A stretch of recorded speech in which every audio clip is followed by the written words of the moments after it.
sometimes you just got to go ahead and rip off the Band-Aid, regardless of how painful it is, and admit you were wrong. It's okay. Not everyone is going to bat 1,000. But when you continue to make the same mistakes and you don't warrant change, ultimately the only person left to blame is you. And at this point for Florida, change is needed down in Gainesville. And it's not just with Billy Napier. It's also with Athletic Director Scott Strickland. So what's going on, SEC Unfiltered? It's Cole Thompson here. Make sure that you like the video, hit the ring notification, and of course, subscribe, because this is your new home for all things SEC football. Download the podcast version of the show wherever you get your podcast listening systems. Follow us on the social channels, TikTok, Facebook, Instagram, Twitter, at SEC Unfiltered. Follow me on social media at Mr. Cole Thompson. And to check out all of our great work, make sure that you visit SECUnfiltered.com. This episode is brought to you by RHOBACK. Use the promo code SECU for 20% off your first purchase. Promo code SECU. Look good, feel good this upcoming fall at RHOBACK.com. Final score in Gainesville, 33-20 against Texas A&M. Now, let's just call a spade a spade. We knew going into this year, Florida was going to be paddling upstream with styrofoam pads because of how the schedule was viewed. We knew that they were given the college football equivalent of basically a napalm in the standings. They were always going to struggle. That was never a problem. But you figure it's year 3. You're Billy Napier. You have your quarterback. You've gone out and you've added in a top-tier recruit in DJ Lagway that you believe in. And you also brought in transfers that you think are going to elevate your status. You made some changes to the coaching staff. You see adjustments to your team. And there was progress last year to where you were sitting at 5-2 and a game away from being bowl eligible. Things can turn the corner for you. That's how you feel. And maybe you won't end up going 8-4 or 9-3 and be in the college football playoff hunt or a ranked team. Nobody's asking that. But it's how you play the games. Maybe it comes down to a game-winning field goal for Texas A&M. Maybe you're going into Longhorn country and you're taking Quinn Ewers in Texas down to the wire and you're playing up to their level and you're punching up to their competition. And it hasn't been that way. In fact, it's looked worse going into year 3. Sure, you're not seeing as many penalties or careless mistakes, but there's no life. There's no energy. And it's one thing to lose to a Miami team that probably feels like they are the class of the ACC and a top 5 team in college football. It's one thing to look anemic at times against an opponent in Cam Ward that absolutely is going to be making a case to go to New York City in early December. It's absolutely one thing to say that you playing against an in-state rival that has been building through recruiting and you are still taking a couple of steps behind, you struggle.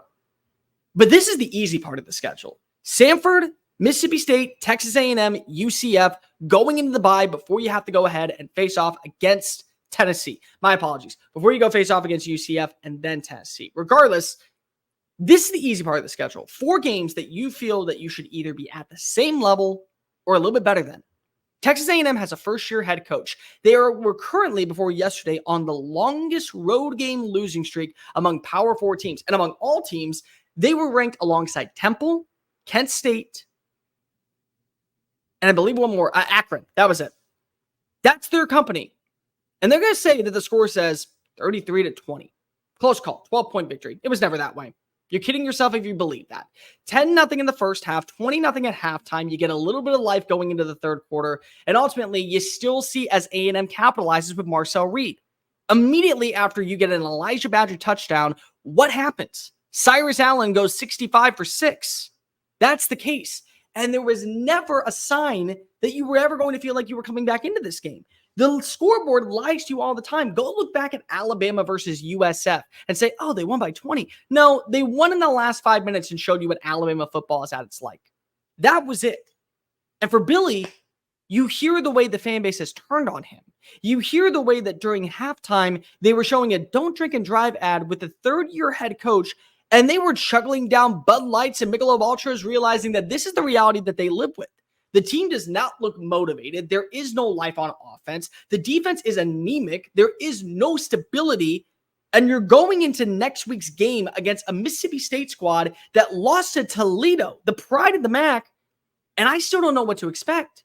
You know, there have been multiple times in our lives where we go on a date the first time and we realize we have met the right person. We vibe with them. Everything seems to be going according to plan. They check off all of our boxes. You envision a future with them. And then you get in like 6 or 7 dates. And ultimately, you start realizing that first date glow was really promising. But that's not the person I want to be with. and there are flaws. And now I'm just kind of annoyed by them. And everything that they're doing is kind of just not really vibing with me at this point. And there's an expiration date. And the expiration date hit yesterday for Billy Napier down in Gainesville. It's not that you lost to a Texas A&M team. A Texas A&M team that now with Marcel Reed at quarterback, now with a defense that seems to be turning the corner, might end up being ranked inside the top 15 by the season's end. That's one thing. But there was no life. There was never a moment where it felt like the players, they're starting to play for Billy. They're starting to play for the guy who got them here. They're starting to play for a team that they believe that they won't back down. That's the slogan in the fourth quarter when Tom Petty comes on the stereo. You believe in that squad. And it just feels like a draw. And ultimately at this point, you realize the expiration date is on death's doorstep. There was supposed to be a meeting. So far, we've heard nothing about what happens. When a meeting like this is called between a board of trustees, it's not to talk about uniform combinations. It's to talk about the future of a program. And the future right now is barren with Billy. I like Billy Napier. I really do. I want it to work. I was somebody that said that this team could play because of who was the head coach. They would play for the head coach. Now they're just playing to get through a season. Can you go ahead and tell me right now that you feel confident that Florida's walking away with a dub in any one of their next 4 games? Let me just read off the list for you. Mississippi State, UCF, Kentucky, and Tennessee. By the way, 2 of those teams you've owned. You've absolutely been able to go toe-to-toe with the Volunteers and the Wildcats and make them your public enemy number 1. You've been the reason why they have downtrodden seasons. Regardless of the level of talent, regardless of the personnel, regardless of the quarterback, regardless of how much each head coach is making, you carry that standard. And by the way, let's talk about standard at Florida. We're sitting here going into year 3 for a coach that seems to be showing that there is regression, not succession, and we're okay with him going 6-6, as long as it's a good 6-6. You do realize what the standard is at Florida. You realize what is supposed to be the expectations down in the swamp on game days. It's not to be a top 25 ranked team and go to some random bowl game like the Gator Bowl. That's not what you expect from a place like Florida. That's not what you expect from a program with the resources and all the availabilities that make athletes top tier names in NFL draft circles, and they're the talk of the conversations at the combine. That's not the expectations down in the swamp. The expectations are the same ones that you see in Austin, Texas, the same ones that you see in Tuscaloosa, Alabama, the same ones that you see in Baton Rouge, Louisiana, Athens, Georgia, Knoxville, Tennessee, and you might as well throw College Station, Texas into the mix because Texas A&M treats itself like if they don't get to 9-3, it's a lost season. Even though they've only had 1 10-win season in all of their time in the SEC. They have an expectation in College Station. That's it for Florida, and it's a little bit higher for being completely transparent.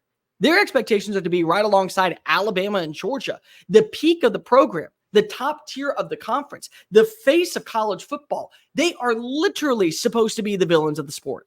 And college football is better when you have Florida back at its pristine level. And you're not going to get there with Billy Napier. And the problem is that you have an athletic director that recently said less than 3 weeks ago, Billy's going to be here for a long time. So now the conversation goes to, well, what were you thinking when you made that type of choice of words with the performance that we put on the field? That's the difference. There's no life. It's literally on support. We're keeping it alive with just a handful of buttons and machines that we hope can keep it flowing. And morale at an all-time high, and even then, it's not good enough. You know what the expectations are for Florida. You know what the expectations were for Billy Napier. You understand what's supposed to be the standard set in Gainesville. And maybe Billy Napier is a great coach. Sometimes relationships don't work out because you just don't fit together. Maybe he will fit back in the G5 level. Maybe he will fit out a Power 4 program with not the expectations to be a college football playoff contender year in and year out. Maybe he will meet a standard at certain places, but he's not doing it in Gainesville, and it's not getting better. And it's not getting better because of the people that still believe that there is something left also realize that they're part of the problem. It starts at the top and it works its way all down. It's a stigma that has to be cleansed. It does. If you want Florida to be back to relevancy. For years, we've talked about Nebraska not being the blue blood standard of college football, not being at the pristine level, and then they go make these hires because they believe that this is the right thing for the organization. And ultimately, it comes back to bite them in the keister. And it feels like now at least they will be bowl eligible with Matt Rule, and they may be even a few plays away from getting into that conversation of a college football playoff dark horse. But will it be sustainable? Look at what's going on in Tallahassee right now, where last year it felt like this was a team destined to go to the college football playoff, and now they just lost to Mike Norvell's former school, the one that hired him away to Florida State. You understand that the expectations are always to be in the hunt, to be right there in top tier recruiting, to be right there when it comes to the transfer portal rankings, first round draft picks. Florida is Florida. There's a statement about playing for the blue and orange. There's a statement about hearing, I won't back down, and the crowd rumbling in, giving you that last second of support. Did you watch what happened at Willie B on Saturday against LSU, where Shane Beamer thanks the crowd for their atmosphere to cause a fumble? That's what you want to see on game days in the Swamp, regardless of the competition and against top tier teams. And so far, it's docile, it's dull, and there is no expectation. So what ultimately do you have to do? You know the answer to this. And all you're doing by pertaining this and pushing it back and allowing Billy to keep coaching is delaying the inevitable. He's not going to be the long-term guy. He's not going to be around that much longer. And ultimately, you're not keeping anyone happy because of you know what you can expect. Close calls and bad losses. Sometimes you just got to realize that there's an expiration date. And by the way, if you're Florida, whenever you make your next hire, whoever it is, start acting like Florida.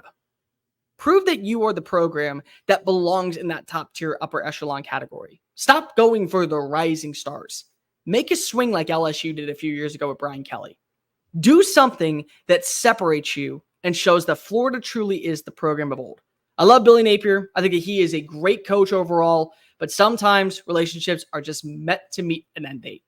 The end date happened for me yesterday when you watched as Texas A&M marched into the Swamp and made it their own backyard. And as the boos came piling down to an ad on television, you realize there is no coming back. Let me know in the comment section down below. Where does Florida turn from here? Who do you want to see as their next head coach? What direction do you think this program can be for the rest of the year? Can they get a win? Like, rate, review, subscribe. Make sure you're following us on all the social platforms, TikTok, Facebook, Instagram, Twitter, at SEC Unfiltered. Download the podcast version of the show and check out all of our great work found at secunfiltered.com. Gators Nation, I'm sorry, but until next time, later.